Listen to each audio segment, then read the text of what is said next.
A black consultant steps into the elevator of a Fortune 500 company, ready to finalize an $800 million merger. But just 7 minutes later, he's humiliated, isolated, and erased from the agenda. Not because he failed, not because he didn't belong, but because of the suit he wore on the wrong skin. What happened next shattered reputations, ended careers, and flipped an entire corporation on its head. Stay with me. This is a story you need to hear. But before we dive in, where in the world are you watching from today? Drop your location in the comments, and if you believe respect shouldn't be measured by race, hit that like and subscribe. It was just an ordinary Tuesday morning, until he stepped through the door. Marcus Reynolds entered the towering glass atrium of Armitage Global the way a seasoned strategist should. Calm, precise, with an elegance so practiced it almost went unnoticed. The building loomed over downtown, its panels gleaming under the fall sun like polished arrogance. But Marcus didn't flinch. He'd walked into bigger rooms, closed harder deals, and made tougher calls. His presence wasn't just trained, it was earned. The soles of his polished Oxfords echoed crisply on the marble floors, each step a quiet affirmation that he belonged. In his right hand, a slim graphite-gray briefcase, minimalist, no logos, no noise. On his chest, clipped to a charcoal double-breasted suit that fit like intention itself, was a lanyard with his name, M. Reynolds. Strategic consultant. But names on plastic don't always translate to credibility, at least not when your skin doesn't match their idea of power. As he passed the front desk, the woman behind it glanced up with the automatic disinterest of someone who's spent years filtering the hierarchy of lobby traffic. Her curls were pristine, her expression barely masking the microsecond of confusion that flickered across her face. "Deliveries go through the side, hon," she said without looking up again, tapping something into her keyboard. Marcus stopped, angled his head just slightly, an old habit from years of diplomacy. His voice was even, but there was steel just beneath. "I'm not delivering anything," he said. Now she looked. Actually looked.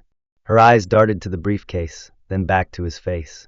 Her smile tried to recover, but failed halfway. "Oh, are you here to install something?" she asked, voice dipping into a condescending lilt, as if she were trying to be polite without acknowledging the insult. Marcus raised 2 fingers and held up his badge. "No, I'm Marcus Reynolds. I'm consulting for your board." That made her blink. Just for a second. A crack in the performance. "Right, sorry," she said, laughing lightly. "You just looked like one of the vendor guys." He still had his jacket on. He didn't respond, just turned and kept walking. There was no point in peeling back a Band-Aid when you knew the cut went all the way to the bone. The elevator doors opened with a gentle ding. Inside, 3 men already stood: Jack Milton, VP of Strategy, Gerald Abbott from Legal, and Philip Crane from Product. All white, all wrapped in confidence and tailored indifference. Conversation halted when Marcus entered. Not politely, strategically. Their silence wasn't surprise. It was assessment. Gerald's eyes flicked to Marcus' badge, then back to his face. Philip shifted his stance slightly, one hand sliding to where a wallet might sit, as if presence alone warranted protection. Jack didn't even nod. He just pressed the button for floor 28, the executive floor, and looked away. Marcus didn't react. He faced forward, stared at the closing doors, and let the silence thicken. He knew this ritual. It wasn't about speech. It was about subtext, about posture, about deciding who belonged and who had trespassed. Let them wonder, he thought. Let them guess. He'd played this game too long to flinch at its rules. Halfway up, around floor 14, Philip cleared his throat awkwardly. "Facilities really stepped it up lately," he muttered to no one in particular. "These elevators are spotless."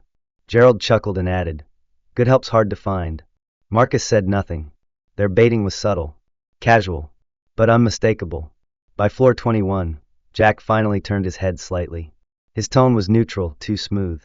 "Which division are you with?" he asked. "Independent," Marcus replied. "Brought in by board ops." A beat passed. "Ops as in oversight?" "As in restructuring." Jack's brows pulled slightly together. "Ah," he said. "You'll be joining us upstairs then." Marcus offered a polite nod. "You'll see me." When the elevator chimed again, Marcus stepped out first. In the mirrored steel of the elevator's back wall, he caught the reflection of the 3 men behind him, shoulders rigid, expressions unreadable. They hadn't expected him. Not like this. That was fine. He hadn't come to impress. He'd come to rebuild. The executive floor was hushed, a world above the noise. Glass offices lined the corridor like transparent vaults of ego. Marcus moved past them with quiet confidence, every step deliberate, measured. He stopped at the reception desk, another assistant, another pair of surprised eyes that barely lifted from her monitor. "Deliveries go to loading dock C," she said reflexively. Marcus took a slow breath. "This again." "I'm not a delivery," he said. "I'm the reason this meeting exists." That made her look and flush. "Oh, Mr. Reynolds. Sorry, I just assumed." "Yeah," he said. "You did." Her face crumpled into apology. She gestured stiffly toward the conference room. "They're expecting you." "Conference room A." He entered. The room quieted by a degree. Heads turned. Polite smiles flickered, some forced, others just failed attempts at hiding confusion. One or two whispered to each other, eyes darting between his face and their internal memos, silently recalculating. They weren't expecting him to look like this. But Marcus wasn't here to fit in. He was here to lead. He took his place at the head of the table. No hesitation. No need for permission.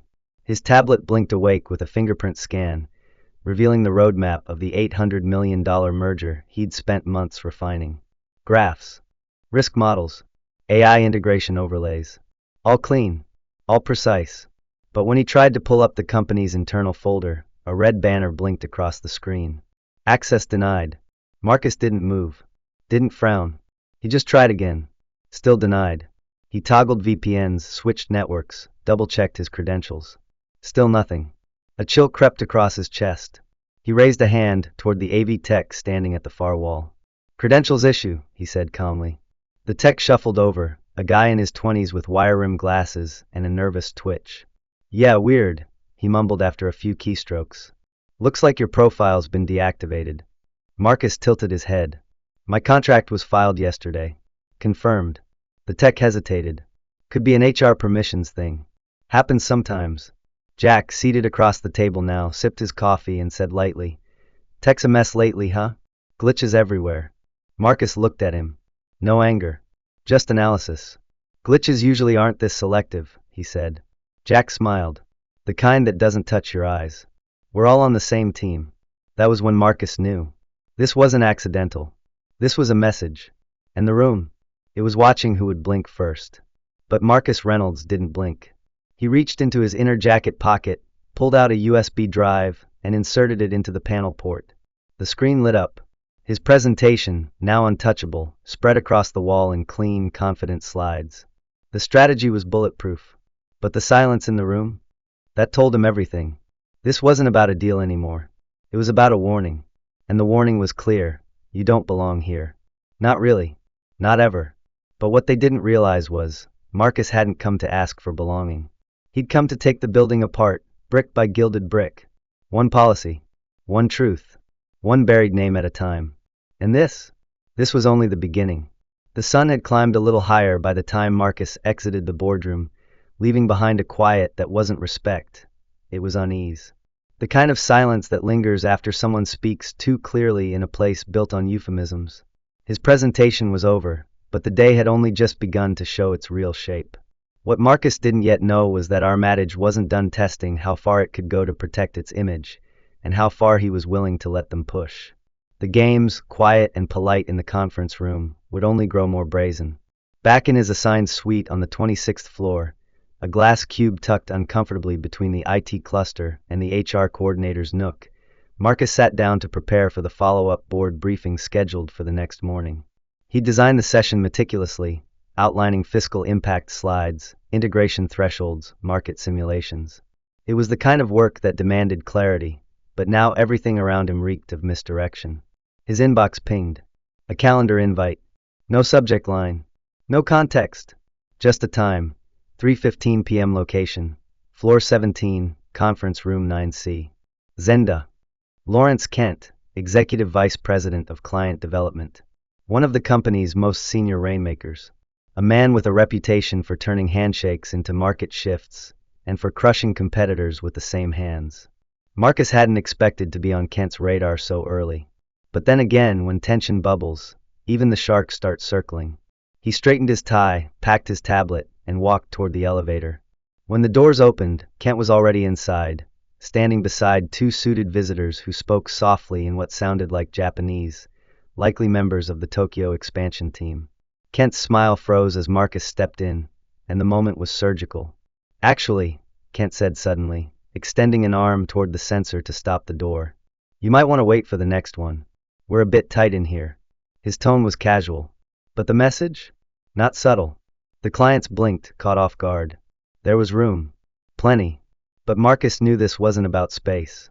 This was a boundary being drawn, with him on the outside of it. There's room, Marcus said flatly. Kent smiled, the kind of smile reserved for press photos and veiled dismissals. These gentlemen represent sensitive discussions, he said. Internal ears, you understand. Internal. Not you. Marcus nodded once. No expression. No resistance. He stepped back. The doors closed with a soft hiss, and inside, the conversation resumed without him. The message landed where it was meant to, not welcome. Not trusted. Not part of the circle. When he arrived at conference room 9C a few minutes later, it was empty. No Kent. No clients. No meeting. Just a quiet room with the lights already dimmed. A decoy. A diversion dressed as invitation. A move to make him chase nothing, to remind him how little control he actually had here. He returned to his desk to find his Slack notifications blinking.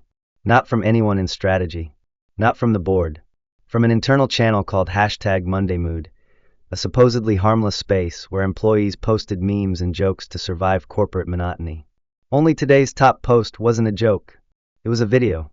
Grainy footage shot from a phone camera, angled from above the mezzanine stairs. It captured the elevator moment. Marcus being stopped. Kent gesturing. The doors closing. No audio, but none was needed. The posture, the glance, the optics, they said enough. A man in a suit being left behind, treated like an outsider in the building where he was supposed to lead. The caption read, "Guest consultants don't ride with the big dogs."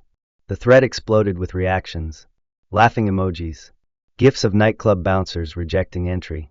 Comments like, "Next time bring a badge that says I belong." Did he forget the dress code? When your suit is louder than your title. Marcus stared at the screen, his jaw tightening, not from surprise, but from exhaustion. He knew these people. Not personally, but structurally. They were the same at every firm, every glass tower dressed in diversity posters.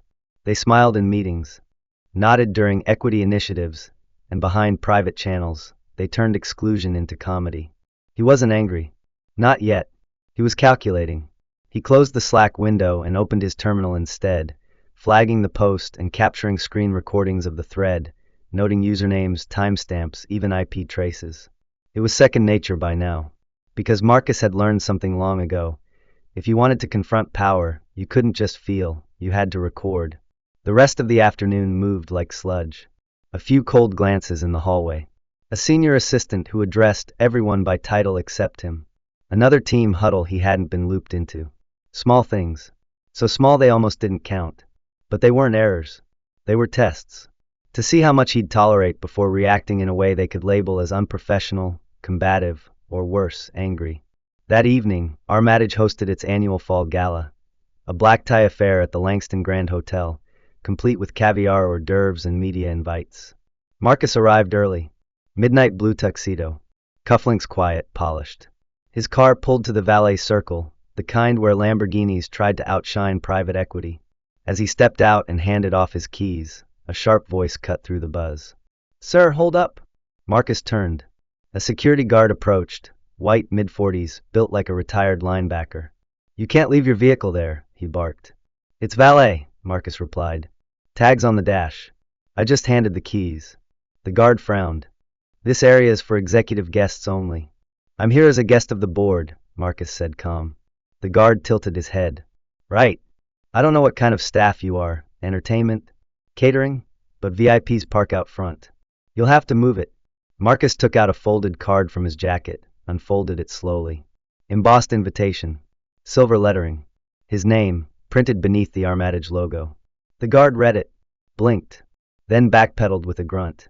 "Well, it doesn't say parking credentials," he muttered. "I'll let it slide. This time." Marcus didn't respond. Just walked past. The gala glowed with crystal chandeliers and shallow laughter. Inside, suits floated across the ballroom like polished sharks, drinks in hand, networking hard enough to bruise.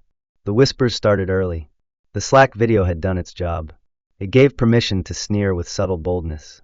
As he approached the refreshment table, a woman with a crisp bob and a forced smile intercepted him.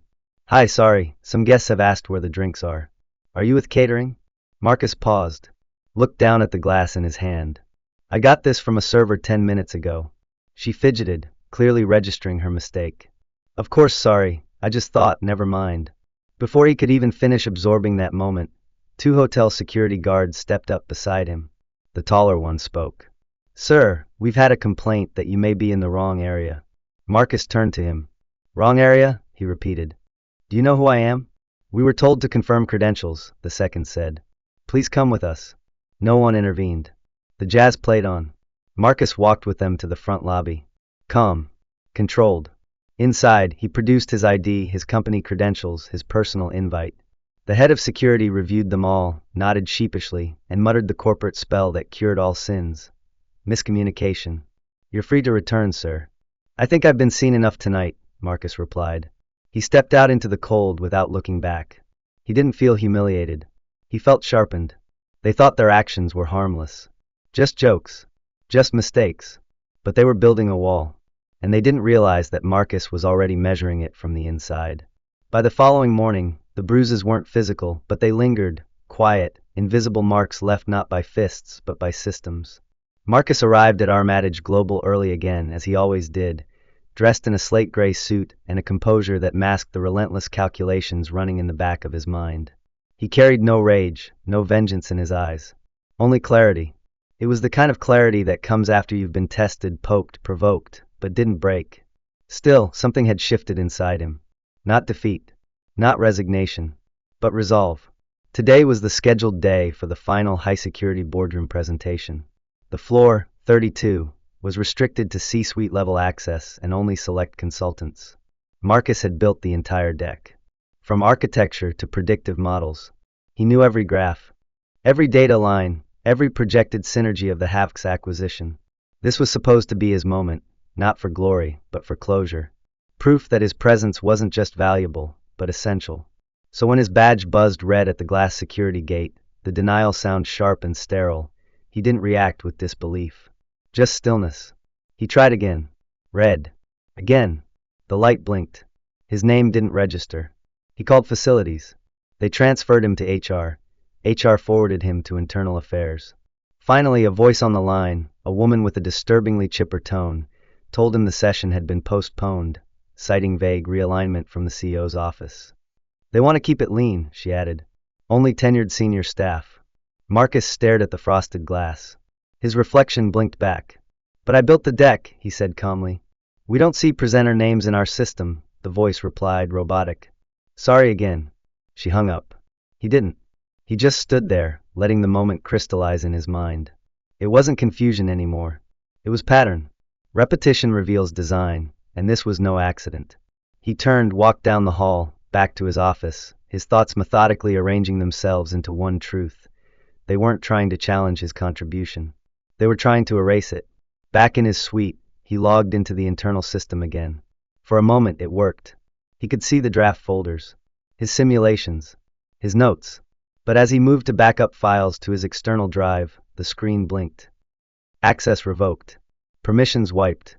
His email rerouted. His Slack notifications stopped. His calendar emptied. And then came the final blow. An email. Subject line. Amendment to contract terms urgent. It was cold. Clinical. Effective immediately, your consulting contract has been rescinded due to internal restructuring. Armatage Global appreciates your contributions to date. Please ensure offboarding compliance within 24 hours. No call. No meeting. No warning. Just silence. Until it wasn't. Moments later, his screen blinked with a new Slack notification, this time from a channel he wasn't supposed to see. A private leadership thread called #LeadershipAccess. Someone in IT had forgotten to update the permissions. Someone careless, or someone sympathetic. Marcus didn't care which. He clicked. The message was short. "We may need to get ahead of any questions about Reynolds. I've heard chatter from HR. Someone mentioned he was overly familiar with a junior analyst during the August offsite. Should we address that proactively?" Another message followed. This time from Jack Milton. Let's tread lightly. We don't accuse, but we can suggest he was difficult to work with. Let HR language do the rest. Then one more from HR itself. Already updating final offboarding memo to reference collaboration inconsistencies and concerns flagged by staff. That should cover us legally. Marcus didn't move, didn't breathe for a moment. They weren't just cutting him loose. They were preparing to bury him. He clicked on the name referenced in the first message, Ellis Anderson. 25 years old. Junior data analyst from the Denver branch. He'd worked with her once, on a compliance alignment sheet, exchanged a handful of Slack messages, one Zoom call. No late nights. No drinks. Nothing inappropriate. Nothing that could even be twisted without deliberate fabrication. He opened a new window. Started recording his screen. Captured everything, timestamps, usernames, message headers. Even saved server logs and started a full metadata scrape of the Slack instance. They thought they were playing politics. They didn't know they were poking someone who documented everything. Half an hour later, his phone buzzed. A message from Ellis. Hey, I just got pulled into HR. They asked weird questions about you. Said someone filed a concern. I told them it's a lie. If you need me to go on record, I will. He stared at the message. Then typed slowly. Save everything. I may need it. Then came the second wave. Badge access disabled. Internal email logged out. Parking credentials revoked. Security pinged him, politely but firmly, asking that he exit through the side entrance. He did, with a slim briefcase. And the truth, what they didn't realize was that Marcus had already built redundancies. He'd backed up every draft of the merger deck, stored each Slack thread with his contributions, kept legal review comments that confirmed his authorship of key components. And most importantly, he wasn't just a contractor. He was something more. Something they never bothered to ask. That afternoon, the Wacth deal stalled. The buyout group stopped responding to internal emails. Legal flagged unusual redactions in the compliance logs. Internal panic crept in. By 6:45 p.m., Garrett Stinson, the COO, paced in a glass boardroom, red-faced, phone glued to his ear. Get me their rep on the line, he barked. I want a reason. Tonight. At 7:02 p.m., the elevator doors opened. And Marcus walked in. No badge. No briefcase. Just a presence so commanding that even the security team paused. Garrett snapped. This is a closed session. I authorized it, Marcus replied calmly. You're not on the schedule. Your contract was terminated. Marcus smiled. That's correct. But I'm not here as your consultant. I'm here as lead strategist and equity partner representing Navarro Systems. Silence collapsed over the room like a dropped curtain. Garrett blinked. Navarro? The Wacth's bidder? Marcus nodded. That's the one. You see, no one at Armatage ever asked who was sitting on the other side of the negotiation table. You just assumed the strategy you stole was theoretical. It wasn't. It was a simulation, built entirely on Navarro's proprietary infrastructure. Modeled off an integration we've spent 18 months preparing. Jack stood, half sputtering. You don't have the authority. I do, Marcus said, voice low, controlled. Because I'm not just a partner. I'm a co-founder. Shock snapped through the room like static. I've advised my team to withdraw all interest in the Wacth's acquisition, effective immediately, Marcus continued. Additionally, I've filed for an ethics review, and we are preparing documentation for a potential SEC complaint regarding IP theft. Jack leaned back in his chair, pale. Garrett opened his mouth. Closed it. Marcus stepped forward. I have timestamps, metadata, Slack archives, witness statements, and a sworn affidavit clearing me of all misconduct. You thought I was climbing the wall. You didn't realize I already owned the land it was built on. He turned to leave, then paused. One more thing, he said. When you plagiarize someone's plan, make sure they're not the ones funding your competition. And just like that, he walked out, leaving behind a room full of men who just realized the empire they tried to gatekeep had already been taken apart from the inside. The morning after Marcus withdrew Navarro Systems from the Wacth's acquisition, a strange stillness wrapped around Armatage Global like fog. The kind that comes not after a storm, but before the reckoning. Phones rang less. Slack threads slowed. Executives whispered in corridors with eyes darting like prey, sensing a predator too close to name. But Marcus wasn't watching anymore. He was orchestrating. For the first time in months, his inbox was silent, and it wasn't because people forgot him. It was because they remembered him too well. Every executive who had once brushed him off in elevators, who had subtly sabotaged his login access, who had laughed behind private Slack threads, now waited for a headline that might carry their name.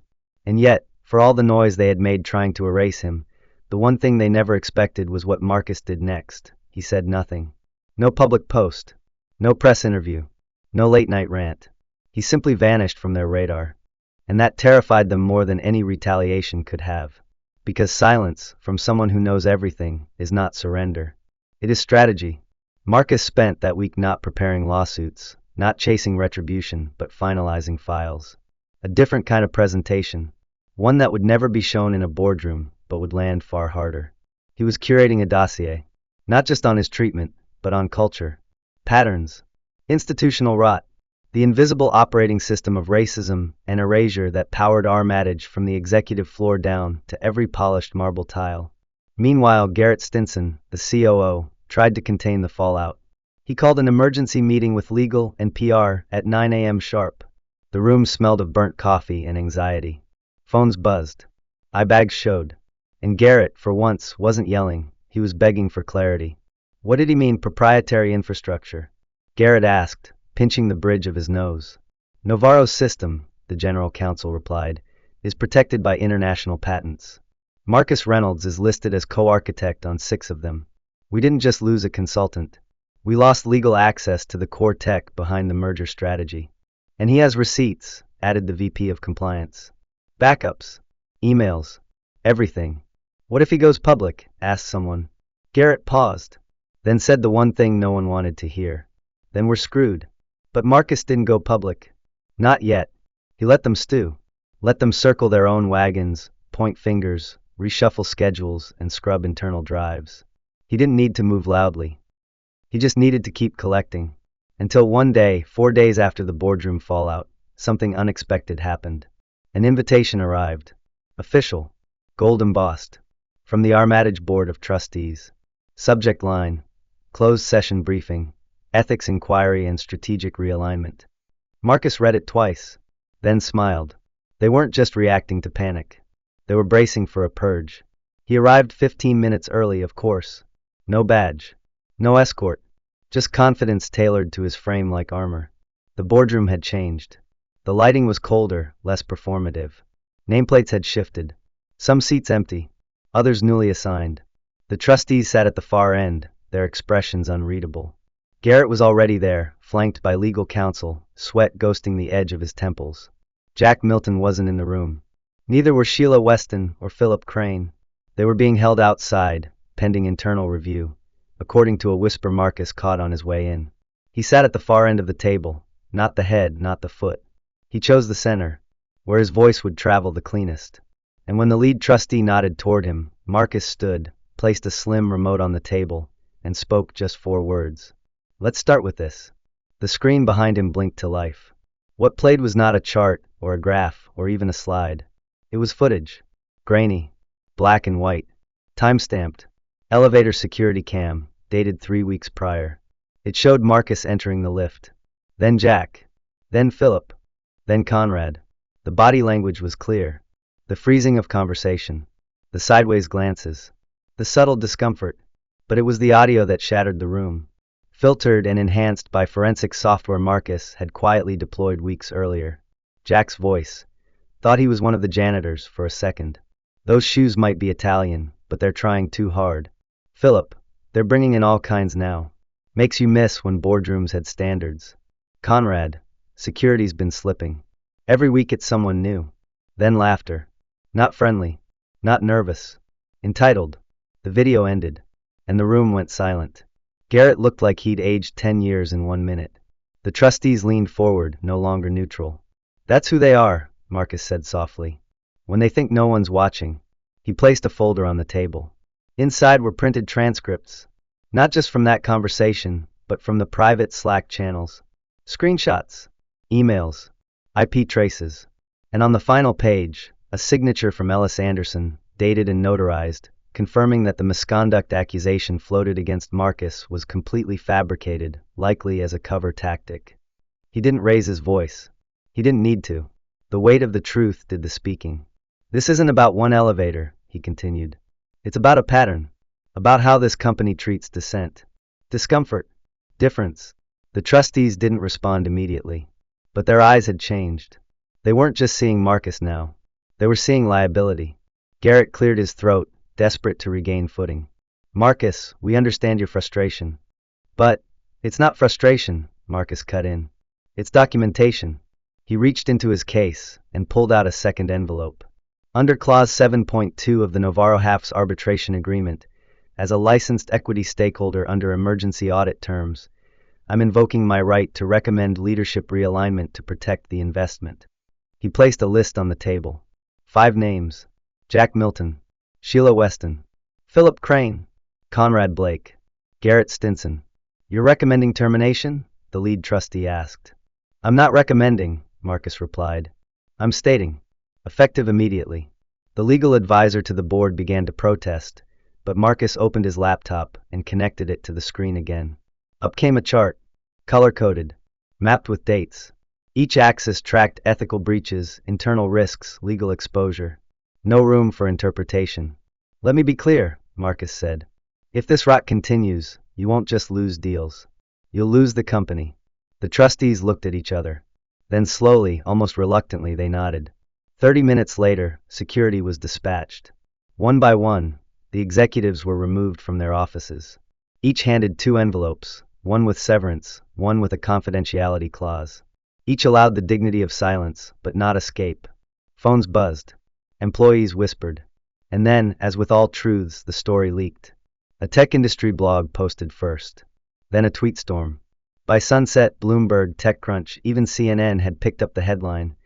5 Armatage executives ousted after racism scandal, whistleblower revelation. Hashtags followed. Hashtag erase no more, hashtag boardroom bias, hashtag Reynolds effect, and the market listened. The next morning, Armatage stock opened 11% lower. By noon, it had lost nearly $3.4 billion in value. And inside the tower, the power maps were redrawn. Marcus never raised a fist. He never shouted. He just opened the right doors and let their own voices do the rest. A week passed. The headlines had cooled, but the burn marks they left across Armatage Global's once polished reputation remained. The firings made national news, but it was the silence afterward that rang louder. Internally, the company trembled, not from moral awakening, but from the realization that the rules had changed. There was no more immunity in power, no more sanctuary in seniority. People who once wore their titles like armor now walked softer, chose their words more carefully, and avoided eye contact when the elevator doors opened. But Marcus didn't return to that elevator. He had no reason to. He had already risen beyond it. In the quiet aftermath of what industry blogs were calling the most significant leadership purge in recent tech history, Marcus did not linger in the office or bask in the power vacuum. Instead, he moved precisely, deliberately, reshaping his focus on something deeper than corporate reform. What had happened at Armatage wasn't just a betrayal. It was a window, a moment where the curtain slipped and revealed the machinery that had failed not just him, but dozens, maybe hundreds, of others. One of those people was Ellis Anderson. She had gone from junior analyst to reluctant whistleblower in a single conversation. The day after she signed her affidavit, she was pulled into yet another HR meeting, this time less probing, more polite. A representative from legal sat in, as did a new face from compliance. They didn't ask about Marcus anymore. Instead, they asked about her, about how she felt, whether she needed support, if there were any concerns she wanted to raise about workplace culture. It was performative, a peace offering delivered from the same hands that had once drafted the script for Marcus' professional burial. She left the room without responding to any of their suggestions. She didn't trust them. She trusted Marcus. So when her message arrived, short, blunt, it caught his attention instantly. They're trying to frame it like they acted early, like they removed the execs proactively. But we both know that's a lie. They're also rewriting internal docs. Want me to show you? He did more than want. He needed her. Over the next 3 days, Marcus and Ellis met quietly at a private co-working space downtown. It wasn't corporate. It wasn't sleek. It had no glass walls or tiered access cards. Just desks, quiet music, and an understanding that ideas didn't need suits to matter. She showed him the scrubbed memos, the revised internal talking points. Phrases like proactive leadership restructuring replaced terms like disciplinary action or violation of conduct standards. They were trying to flip the narrative, to make it seem like they'd led the change, not been dragged into it kicking and screaming. Marcus smiled thinly as he scrolled. They still don't get it, he said. They think this was about one scandal. They don't realize this was a diagnosis. That night, Marcus wrote the first page of a new plan. Not a merger. Not a strategy deck. A blueprint. A foundation for something larger than Armatage. Larger than any single company. He called it the Equitable Access Initiative. It would be a non-profit think tank and mentorship incubator built to dismantle the structural barriers Marcus had fought his way through. Not with hashtags. Not with lawsuits.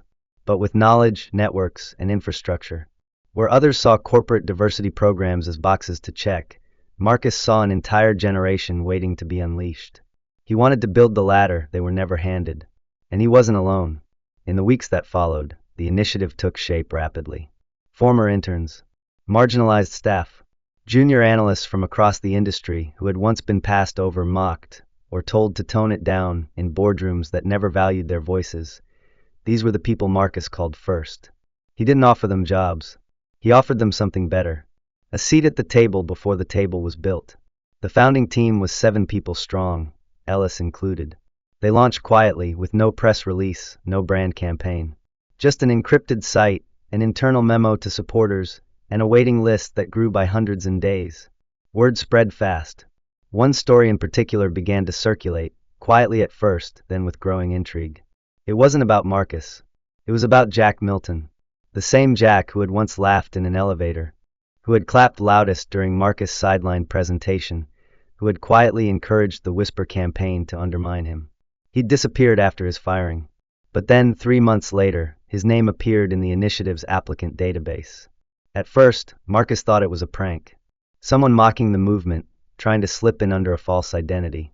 But it wasn't. Attached to the name was a handwritten letter. Scanned. Uploaded. Dated.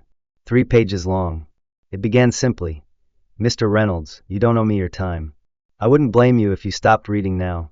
But if you've made it this far, thank you.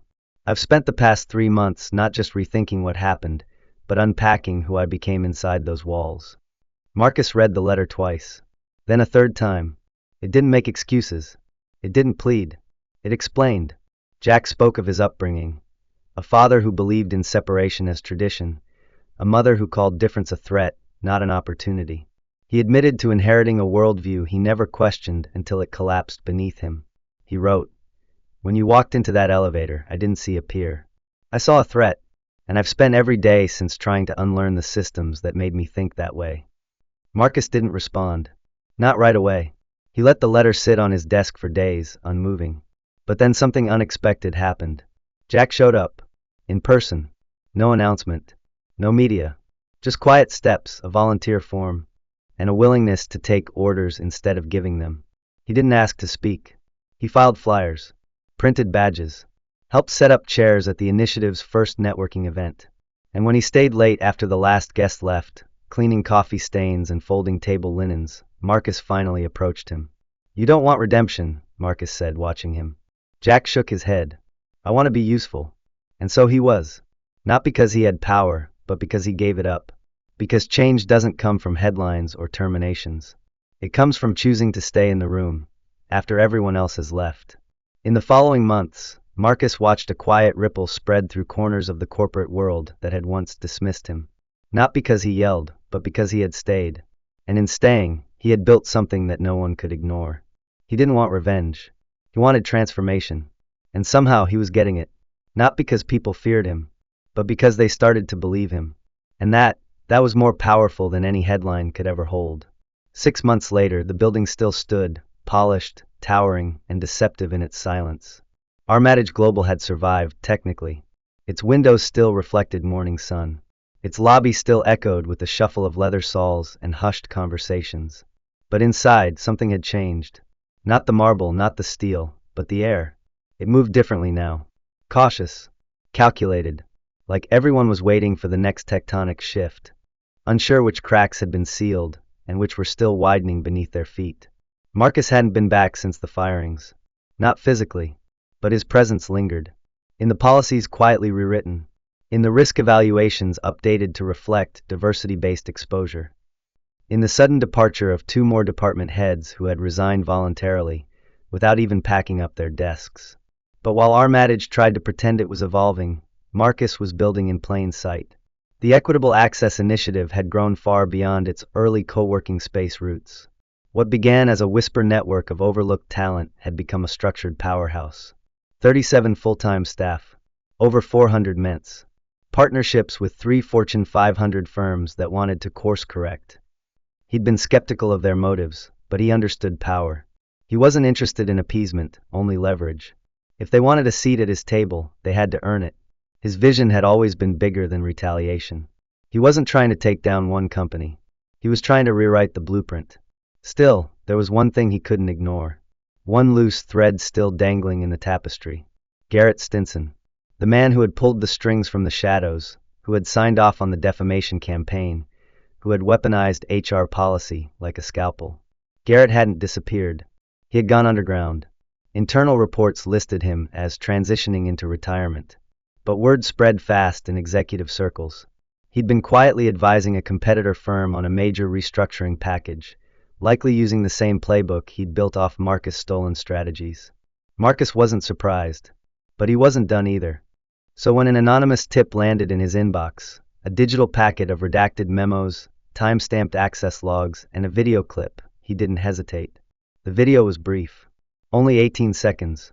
It showed Garrett in a private conference call, graying temples, sleeves rolled up.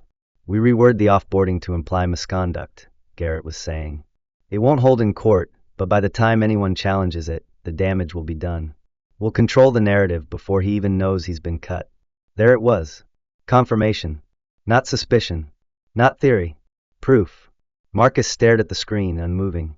Then he sent one email. Subject: Request for closed-door trustee session.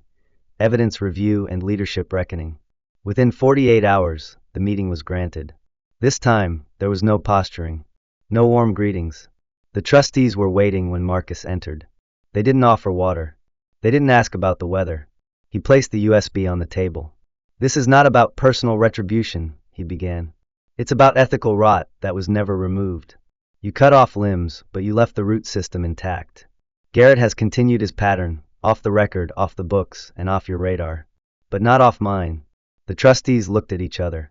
Marcus plugged in the drive. The video played. No reaction. Until it ended. Then one of the trustees, an older woman with steel-gray eyes, leaned forward. "Are we exposed?" she asked. Marcus didn't blink. "You're already bleeding," he said. "I'm offering a tourniquet, not a threat." Silence followed. Long. Heavy. Then another voice. "What do you want?" Marcus answered without flinching. A public statement acknowledging the internal sabotage. An internal audit, fully transparent.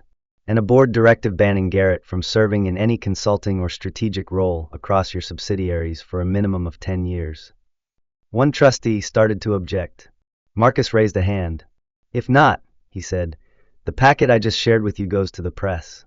And I'll be giving them the full narrative, names, dates, context." More silence. And then slowly, reluctantly nods. The statement went live the next morning. Simple. Direct. It acknowledged historical leadership decisions that undermined internal equity, admitted to inappropriate offboarding language not reflective of the truth, and announced the immediate cancellation of all current advisory contracts involving Garrett Stinson or his affiliates. Internally, it was an earthquake. Externally, it was a spark. The initiative's inbox exploded. Other consultants, analysts, former employees from different firms.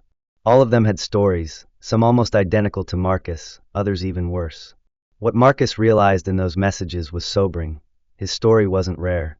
It was just the one that made it to the surface. That week, Marcus launched a new program under the initiative's banner, the Shadow Archive, an encrypted platform where marginalized professionals could submit anonymous documentation of bias, retaliation, and internal sabotage, complete with metadata authentication and optional legal pathways. It wasn't about naming names. It was about pattern recognition, about visibility, about creating data out of injustice so it could no longer be dismissed as anecdotal. The platform went viral. Within a month, it had over 8,000 entries, each one a map, each one a wound, each one a piece of a larger truth. And for the first time, companies began reaching out not to partner but to learn. They wanted to know what their employees were seeing that leadership never did. Some came in good faith. Some came to cover themselves. Marcus didn't care why they came. He only cared what they were willing to do once they arrived. One of those companies was a direct competitor of Armatage. They offered Marcus a board seat. He declined. Instead, he sent them a package, a list of young black strategists, all overlooked, all brilliant, each one more qualified than half the people currently leading billion-dollar deals. Start there, he said. And they did. Meanwhile, the initiative prepared for its largest event yet, the first annual Equitable Access Gala. Not black tie, not corporate, just clean space, open seats, and real conversations.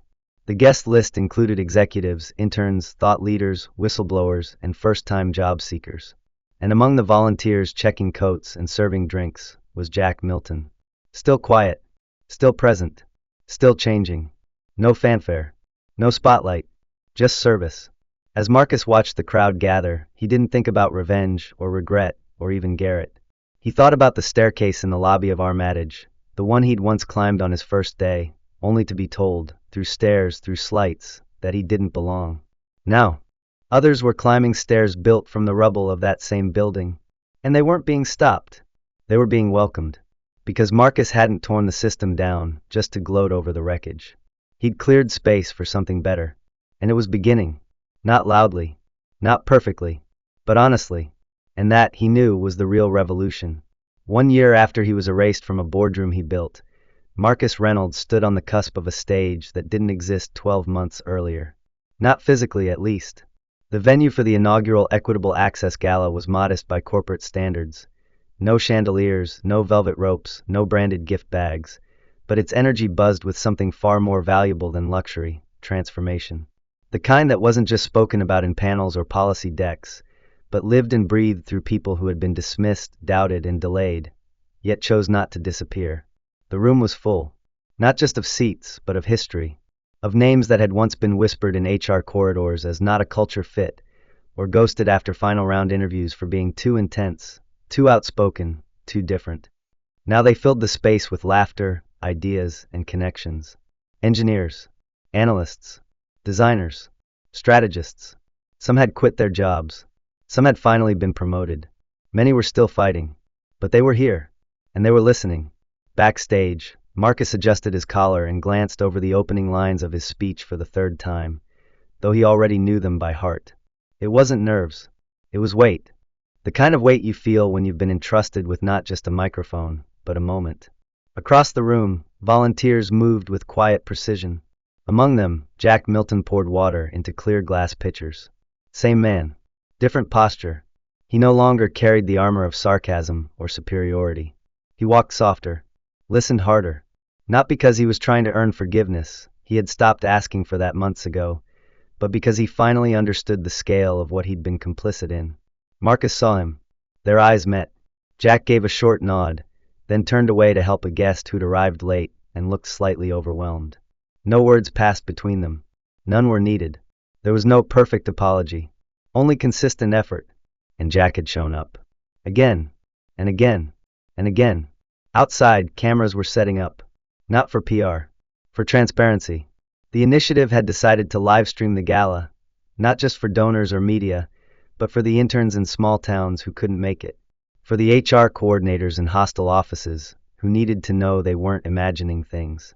For the first-generation graduates whose resumes still didn't get callbacks. Marcus checked his watch. 2 minutes to go. He closed his notes, stepped forward, and let the noise of the crowd settle naturally. The lights dimmed. The chatter faded. The room, expectant. Marcus took the mic, but not the stage. He stood on the same level as everyone else. Symbolic. Intentional. He looked out, not above. Then he began. Change, he said slowly, doesn't begin when we punish weakness. It begins when we stop rewarding fear disguised as tradition. A murmur passed through the room. Not applause. Not yet. Just recognition. He continued. 1 year ago, I walked into a building with a briefcase full of solutions and walked out with nothing but the truth. Not the kind they print in quarterly reports. The kind they hide in elevator silences and Slack threads and accidental reassignments. He paused, letting the memory breathe. They thought they were erasing a consultant. But what they actually erased was their last excuse. The crowd remained still, gripped. Marcus shifted tone. Tonight is not about what was taken. It's about what was built. And more importantly, who built it. He motioned to the crowd, to the volunteers, to the names on the screen behind him. Over 1,000 Ments now connected through the initiative. From rural Georgia to Nairobi. From interns to VPs. They told us we needed to be twice as good. We were. They told us to keep our heads down. We didn't. They told us to wait our turn. We built our own clock. This time, a ripple of applause. Small, but growing. Every strategy one ever created was stolen. Every model I designed, white-labeled. Every insight, repackaged. And for a while, I thought reclaiming it was the goal. He took a breath. It wasn't. The room leaned in. I didn't need my name in their credits. I needed my people in their boardrooms. Now the applause rose, steadier, louder. But here's what they didn't count on. That we weren't coming back to their system. We were building a better one. He paused. Softer now. To everyone who's ever been told you were too much, too different, too bold. Tonight is proof you were never the problem. You were the blueprint. Standing ovation. This time, thunderous. But Marcus didn't smile. Not fully. There was one more layer. He waited for the room to quiet again. Then said, and for those who once stood on the wrong side of the line, who are now choosing to step forward, your seat at this table is not guaranteed by apology, but by accountability. He didn't say Jack's name. He didn't need to. The message landed anyway. Afterward, as the crowd dispersed into clusters of conversation and contact sharing, Marcus stepped outside to breathe. The night air was sharp but grounding. Behind him, the windows pulsed with movement. Inside, the future wasn't being forecasted. It was being rehearsed. A few moments later, he heard footsteps behind him. Jack stood a few feet away, holding 2 coffees. He offered one. No grand gesture. No speech. Just the rhythm of humility. Marcus took it. Their hands didn't touch. But something else did. A transfer. Of effort.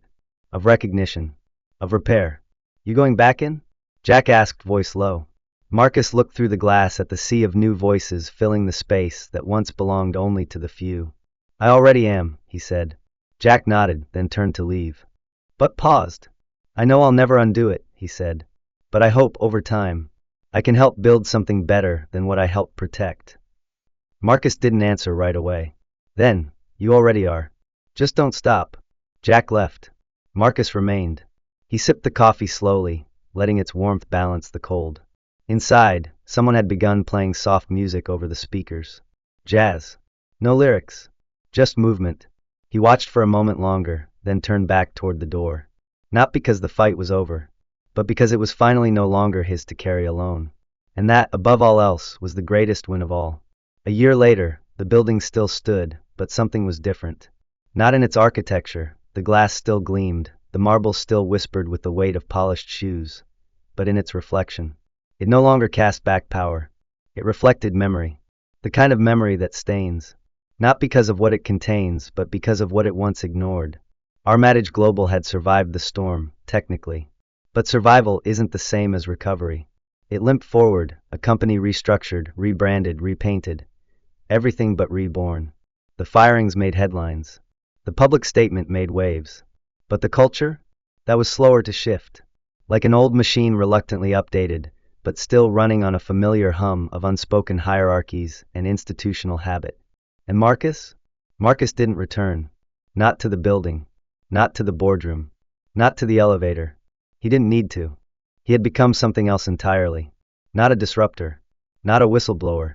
Not even a strategist. He had become a framework. The Equitable Access Initiative, now in its 2nd year, had grown into an international movement. What began as a whisper, first in private Slack groups, then in late-night email threads, was now a chorus. Over 5,000 professionals connected across continents. Mentorship programs, executive coaching tracks, anonymous bias mapping tools, even a policy consultancy wing that advised companies on how to gut the rot without gutting the people. But what Marcus was most proud of wasn't in the numbers. It was in the stories. The first transgender project manager promoted in her firm's history, who said she'd almost left tech until the initiative showed her how to stay. The black engineer in Chicago who'd filed for mental health leave after being benched one too many times. only to return with a new title and a team of his own after learning how to navigate and fight the system. The first-gen Latina college grad from Houston, who walked into her final internship review and, instead of crying in silence like the year before, brought a printed report documenting every microaggression she'd tracked, and changed the way that department handled intern feedback going forward. Marcus didn't just help them survive. He gave them vocabulary. He gave them infrastructure. He gave them mirrors, and taught them how to hold them up to power. And then one day he received a letter. Not a scanned PDF. Not an email. A real, handwritten envelope, cream-colored and slightly bent at the corners, as if it had been carried in someone's jacket pocket for weeks. It came from Arizona. The return address didn't list a name, but Marcus recognized the handwriting before he even opened it. Inside, a letter. 2 pages. Written in black ink, neat but clearly rewritten more than once. Marcus, you don't know me. Not really. But once you knew my voice.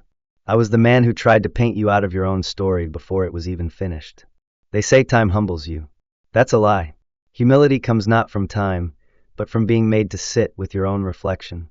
I've been doing that for the past year, every day, in front of a room full of students who know the textbook better than I ever did. They don't know my past. I don't offer it, but I teach business ethics now at a community college in Tempe. I use your case, without names, as a teaching module.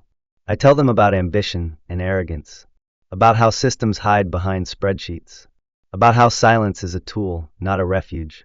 And every time, I wonder if one of them will become the next you, or the next me, and whether I've taught them enough to choose the better path. I'm not asking for forgiveness. I wouldn't know what to do with it, but I wanted you to know that you changed something in me. Not with noise, with precision, with truth. Sincerely, Garrett. Marcus read the letter twice. Then he placed it in a drawer. Not to forget it, but to remember that sometimes justice doesn't look like trials or trophies. Sometimes it looks like transformation in places you'll never see. Meanwhile, the world kept moving. New companies, new headlines, a public more sensitive than ever to the optics of power, but still resistant to its redistribution.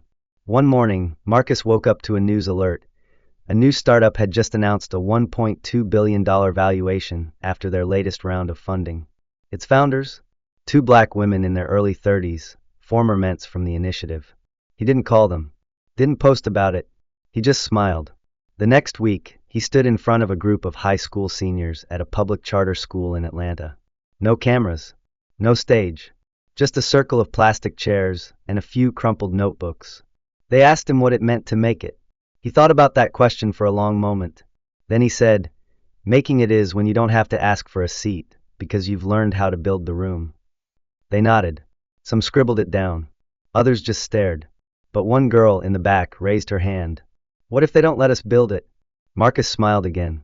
"They can't stop you," he said, "if you learn how to build together." That night, he returned home to find a message in his inbox. From Jack. Short. No preamble. Asterisk, we just wrapped a 4-week workshop at HQ. A new exec asked if we had a leadership framework we followed. Someone in the room said, "Yeah. We call it the Reynolds model." I didn't say a word. Just thought you should know. Asterisk. Marcus stared at the screen for a long moment. Then he leaned back in his chair, surrounded by whiteboards, sticky notes, and notebooks full of stories not yet told. He didn't respond. There was nothing left to say. The world that once shut its doors on him was now quoting his name. Not because he demanded it, but because he'd earned something deeper than acknowledgement. He'd built something that couldn't be deleted. And as the night stretched out, quiet and unremarkable, Marcus did something he hadn't done in months. He closed the laptop. He stood up. And for the first time in a long time, he rested.